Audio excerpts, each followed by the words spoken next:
கருப்பு இன மக்களும் வெள்ளை இன மக்களும் எல்லோரும் சமம், கருப்பு இன மக்களை தள்ளி வைக்க கூடாது, அவர்களை அடிமையாக்க கூடாது என்று எப்படி அப்ரஹாம் லிங்கன் போராடினாரோ அதை போல் வேகமாக போராடியவர் நம்முடைய மகாத்மா காந்தி. அந்த காரணத்தால் தான் அமெரிக்காவுடைய ஜனாதிபதியாக ஒரு கருப்பு வர முடிந்தது என்பதை மறந்துவிடக் கூடாது. ஆக இது போன்ற வரலாற்று நிகழ்ச்சிகளை எல்லாம் மறந்துவிட்டு காந்தியை தெரியாது என்று சொன்னால் எவ்வளவு கேவலம். அதுவும் பிரதம மந்திரியாக இருக்கின்ற ஒருவர் இதை சொல்கின்றார் என்றால் எவ்வளவு பெரிய ஒரு அறிவிலியை நாம் கிட்டத்தட்ட 10 ஆண்டு காலங்களாக பிரதமராக ஏற்றுக்கொண்டிருக்கின்றோம் என்று நினைக்கும் போது அவரை பார்த்து நாம் வெட்கப்படுவதை விட நம்மை பார்த்தே நாம் வெட்கப்பட வேண்டும்.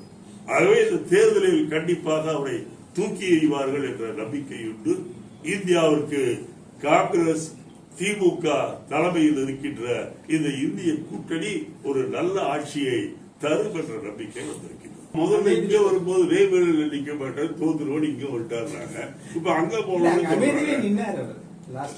இவரையே வாரணாசியில் நிக்கிறாரு. மூணாவது முறை எத்தனை முறை நின்றாலும் வாரணாசியில இனிமேல் ஜெயிக்கவே முடியாது. அனாவசியமா போய் அங்க நிக்கிறார். தமிழக அரசு 3 வருடம் தீர்மானிச்சு போட்டு தமிழக அரசினுடைய மின்சார கொள்கையில் கொஞ்சம் அவங்க ஒரு ஒருமித்த கருத்து எடுக்க வேண்டும். சில குழப்பங்கள் இருக்கத்தான் செய்கிட்டு விரைவில் முதல்வர் அவர்கள் அந்த குறைகளை நீக்கி மக்களுடைய சங்கடங்களை போக்குவார்.